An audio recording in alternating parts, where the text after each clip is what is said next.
포항 CBS 기자들과 함께하는 뉴스 입데이 시간입니다.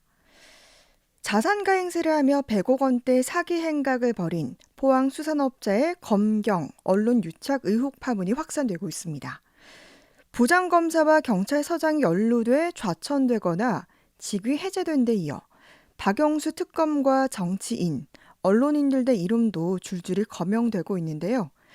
유력인들의 가짜 수산업자의 농간의 노란한 실태, 게이트로 비화될지 관심이 모아지고 있습니다. 포항 CBS 이재용 기자와 함께 내용을 자세히 정리해 보겠습니다. 어서 오세요. 안녕하세요. 네, 이재용 기자. 네. 이 가짜 수산업자 사기 사건이라고 불러야 될 것 같은데요. 네. 이 사건이 좀 복잡한데 사건 개요부터 좀 말씀해 주세요. 네, 자신을 포항 구룡포에서 수산업을 하는 재력가라고 소개하고 다닌 한 40대 남자가 있습니다. 네. 43살 사기꾼 김모 씨라는 사람입니다. 이자가 2018년 4월부터 선동 오징어 매매 사업, 다시 말해서 선상에서 급냉한 오징어 매매 사업에 투자하면 큰 돈을 벌 수 있게 해주겠다며 투자자를 모집하기 시작했습니다. 네. 마수에 걸려든 피해자는 2018년 6월부터 올해 1월까지 모두 7명이고 투자금은 116억 2천여만 원에 달합니다. 네. 피해자 중에는 86억 원 이상을 사기당한 김무성 전 의원의 친형까지 포함이 되어 있습니다. 네. 그런데 이 포항의 수산업자들은 이 사기꾼 김모 씨의 실체를 잘 모른다고 하던데 어떻게 이런 일이 가능했는지 좀 의아하네요. 네, 오늘 아침 저희 방송 김현정의 뉴스쇼에 출연했던 분, 구룡포에서 수산업을 크게 하시는 분의 말을 들어봐도 큰 수산업을 한다고 떠들고 다녔던 사기꾼 김모 씨를 전혀 모른다고 합니다. 네. 이 대목 직접 들어보시겠습니다. 포항 가짜 수산업자 사건, 그 장본인인 김 씨에 대해선 알고 계셨습니까? 구룡포에 살았다는 정도만 알고 있었죠. 그러면 그전에는 이 사람의 존재를 전혀 모르셨어요? 예, 전혀 몰랐죠. 근데 이 사람이 선동 오징어 매매 사업을 한다면서 피해자들한테 뜯어낸 돈이 100억 원이 넘습니다. 그 말도 안 되는 얘기죠, 그게. 10척만 가지고 있어도 선봉왕이라는 얘기를 듣는데, 20척이나 가지고 있는 사람이, 그러면 수산업계 종사하는 사람이면 모르는 사람이 없을 건데, 예. 어떻게 거기에 사기를 당했는지 좀 이해가 안 됩니다. 네, 사기가 통했던 밑밥, 즉 떡밥은 본인의 재력 과시와 유력 인사와의 친분 과시 두 가지입니다. 네. 김 씨는 피해자들에게 자신이 1천억 원대의 유산을 상속받고 포항에 어선 수십 척과 풀빌라, 고가의 외제차를 소유한 재력가로 소개했습니다. 네. 조선소를 운영한다, 또 뭐 수산업 가공업체를 운영한다는 말도 하고 다녔는데 네. 모두가 실체가 없는 말입니다. 오히려 사기 전과만 있을 뿐입니다. 네. 공교롭게도 유력 인사와의 인맥을 만들게 된 계기는 교도소 동기가 있었습니다. 교도소 동기요? 네. 어떤 얘기죠?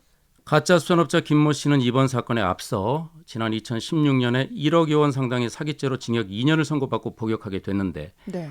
여기서 언론인 출신 정치인 A 씨를 만나서 가깝게 지내게 됩니다.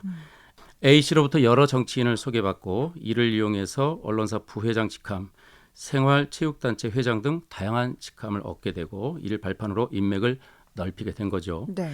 교도소에서 출소한 직후인 2018년 초부터 앞서 말씀드린 선동 오징어 사업 투자 사기 행각에 나섰는데 네. 유력인 친분 과시를 하거나 청와대 선물 과시 등 사기꾼이 쓸 수 있는 모든 수단을 동원해서 피해자들을 홀렸습니다. 네.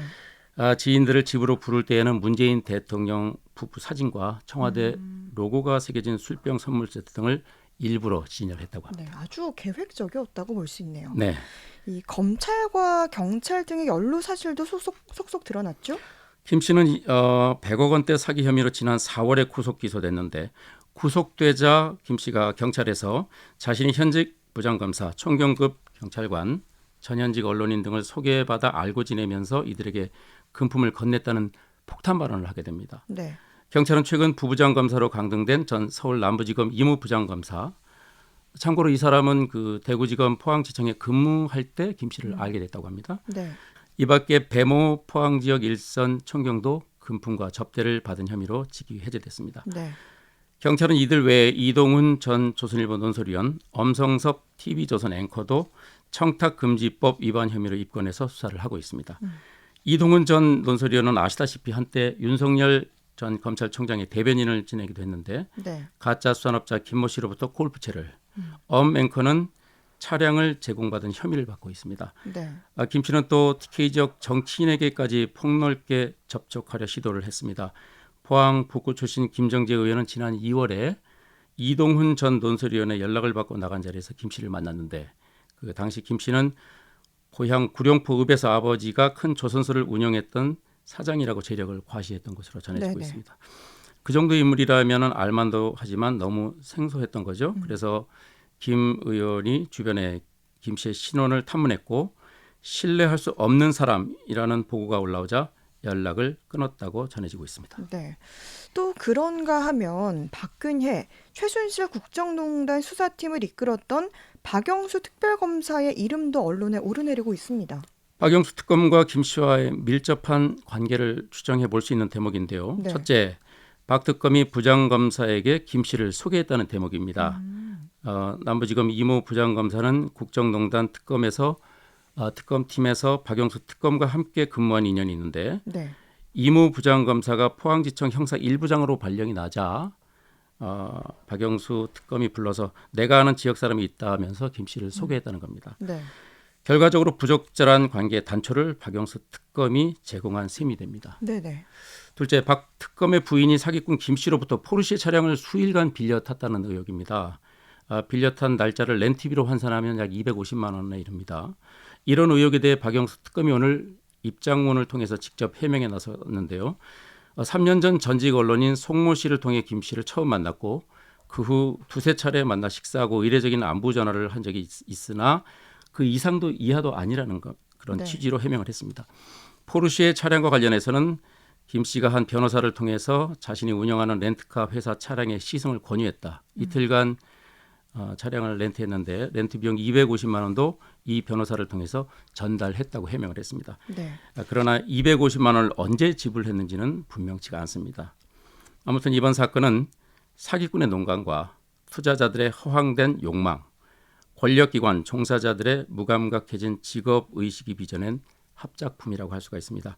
경찰 수사 결과에 따라서는 파장이 더욱 커질 수 있고 연루된 대상자가 확대된다면 게이트로 비화할 개연성도 충분히 있다고 봅니다. 네. 자산가 행세를 한 가짜 수산업자 사기 사건 짚어봤고요. 다음 소식 알아보겠습니다. 지난해 12월부터 7개월 가량이나 휴장했던 포항 영일만 친구 야시장이 2일 다시 개장했습니다. 주말에 걸쳐 저희 취재진이 다녀왔는데요. 이 환영과 우려가 교차하는 모습이었다고 하죠. 그렇습니다. 연말 동절기이기도 했고 송년회 시즌에 그 코로나19가 확산될 것이 우려되기도 해서 지난해 12월부터 영일만 친구 야시장에 불이 꺼졌었는데 네. 지난주 금요일부터 야시장이 불타는 금요일 불금으로 돌아왔습니다. 네. 불이 환하게 켜진 거리는 초저녁부터 사람들로 북적였습니다. 7개월 만에 개장이 의미가 있는 것은 거리두기 완화가 소상공인들에게는 희망이 될 수 있는 거고 시민들에게도 제한적이나마 지인들과의 소통을 확대할 수 있게 되면서 삶의 활력소가 될 수 있기 때문입니다. 네. 야시장은 월요일을 제외한 매일 오후 6시부터 밤 11시까지 포항 시내 6거리에서 북포항 우체국까지 약 260m 구간에서 운영됩니다. 네. 영일만 친구 야시장의 분위기가 좀 어땠습니까?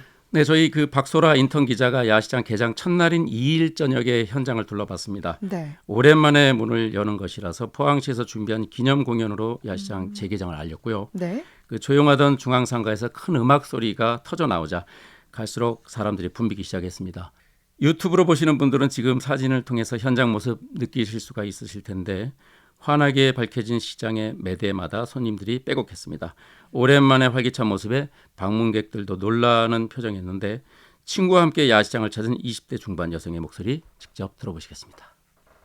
되게 북적북적거리고 뭔가 코로나 이전으로 돌아간 느낌? 좀 신선해서 좋은 것 같아요. 오랜만에 이런 분위기를 봐서 또 좋고요. 네. 이 오랫동안 장사를 못했던 야시장 상인들은 또 감회가 남다를 것 같고요. 또 기대도 있고 우려도 있지 않을까요? 아무래도 그렇죠. 6, 7개월 만에 개장하는 거라 기대가 크고 또 다른 한편으로는 자칫 코로나 재확산의 계기가 되지는 않을까 경계하는 시선이 있는 것도 사실이어서 네. 기대와 우려가 공존하고 있는 상황입니다만은 분위기상으로는 기대가 조금 더 큰 것 같습니다. 네. 과일 주스를 판매하는 한 40대 상인은 개장일에 주스 100인분을 준비했다고 합니다. 적지 않은 양인데 기대감이 반영됐다고 할 수가 있겠죠. 네. 거리두기 완화 후 첫 주말인 3일에는 저희 취재진이 주요 관광지인 영일대 해수욕장 인근 거리도 둘러봤습니다. 횟집이나 카페를 운영하는 업주들이 가장 반가워하는 게 매출 증대에 대한 기대감이겠죠. 그동안 취해진 5인 이상 집합 금지 조치로 영업에 적지 않은 타격을 입었는데 이번 거리두기 완화 조치로 손님들과의 마찰도 줄고 당연히 매출도 오를 것이라는 기대감에 부풀어 있습니다. 한 40대 업체의 말 들어보시겠습니다. 먼 길에서 찾아주셨는데 다 돌려보내야 됐다라는 게 가슴이 많이 아팠고, 이제 손님들은 와갖고 뭐 3명 3명씩 앉을게요, 그런 부분 때문에 마찰이 엄청 많았어요. 그런 부분이 일단 조금 홀가분해졌다. 이제 매출은 조금 더 올라가겠죠. 단체 손님 받을 수 있으니까. 반면에 일부 시민들은 국내외에서 델타 변이 바이러스가 빠르게 퍼지고 있는 것을 우려하고 있습니다. 6명의 친구와 함께 서울에서 여행을 온 한 대학생 말 들어보시겠습니다. 많은 사람들이랑 함께 할 수 있어서 좋긴 한데 요즘 들어 델타 변이 이런 것 때문에 좀 많이 좀 우려가 되지 않나. 네. 야시장 개장도 이 거리두기 지침 완화에 따른 걸 텐데 현재 적용되는 거리두기 지침을 좀 정리해 주세요. 네, 정부의 새로운 방역 지침에 따라 포항시와 경주시가 이달 1일부터 사회적 거리두기 1단계 조치를 시행하고 있고요. 네. 주요 내용은 기존의 4명까지로 제한된 사적 모임 허용 기준이 8명까지 약 2배가량 완화된다는 겁니다.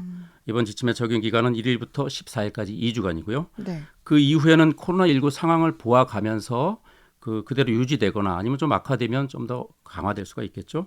단 백신 접종을 모두 마친 사람의 경우에는 인원 계산에서 제외되기 때문에 접종 완료자가 포함되어 있다면 사적 모임의 전체 인원이 기준보다 늘어날 수도 있다는 점 기억하시면 좋겠습니다.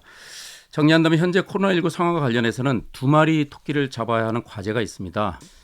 마냥 방역만 철저히 한다고 대수가 아니죠. 경제활동이 스톱되면 서민 경제가 어려워지니까요. 또 정상적인 종교활동도 지금 제약을 받고 있는 게 사실이거든요. 때문에 코로나도 잡고 일상으로의 복귀도 앞당기는 게 2마리 토끼 잡기일 텐데 관건은 시민들께서 완화된 거리두기 지침을 마음껏 즐기되 다소 힘들더라도 방역 지침을 잘 따르는 것밖에 없다고 생각을 합니다. 네. 뉴스 이데이 포항 CBS 이재용 기자였습니다. 고맙습니다. 네, 감사합니다.